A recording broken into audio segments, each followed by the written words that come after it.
Assalamualaikum warahmatullahi wabarakatuh. Urang lajengkeun deui macakeun tafsir juz amma karya Ustaz Suhendar.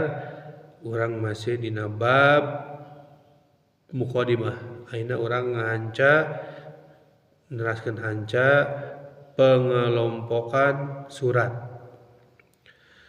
Surat-surat anu dina Al-Qur'an anu jumlahna 114 surat dibagi jadi 30 juz bagian.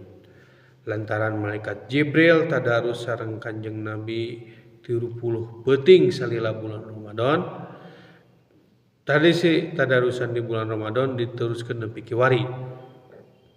Nalika tarawehan di Masjidil Haram atawa Masjid Nabawi sakali taraweh bacaanna sajuz sehingga sabulan Al-Qur'an tamat.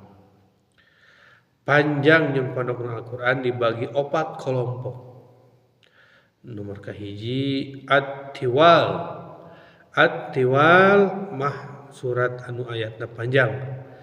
Aya 7 surat anu kaabus kelompok ieu nyaeta Quran surat Al-Baqarah, Quran surat Ali Imran, Quran surat An-Nisa, Quran surat Al-Maidah, Quran surat Al-An'am, Quran surat Al-A'raf, jeung Quran surat Yunus. Al-Mi'un. Al-Mi'un mah surat anu jumlahna 100 ayatan. Kelompok Al-Mi'un ayat 7. Ayat 7 surat sabada At-Tiwal. Katilu Al-Masani. Al-Masani mah kelompok surat anu jumlahna ayatna kurang ti 100. Kaopat Al-Mufassal. Al-Mufassal mah kelompok ayat anu paparondok lantaran loba dipisahkeun ku basmalah.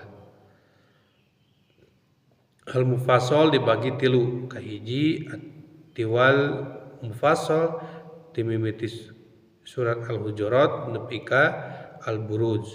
Nu kadua awsat mufassal timimiti surat At-Tariq nepi ka Quran surat Al-Bayyinah.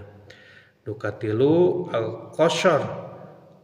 Al-Qasar mufassal timimiti surat Quran surat Al-Zalzalah nepi ka Quran surat An-Nas. Leuwih jentena bisa ditingali tina lampiran.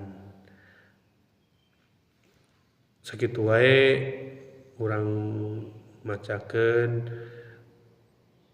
tafsir juz amma karya Ustaz Suhendar dinu bab muqaddimah. Urang lajengkeun deui sanes waktos. Aqulu qouli hadza wa astaghfiru li wa lakum. Assalamualaikum warahmatullahi wabarakatuh.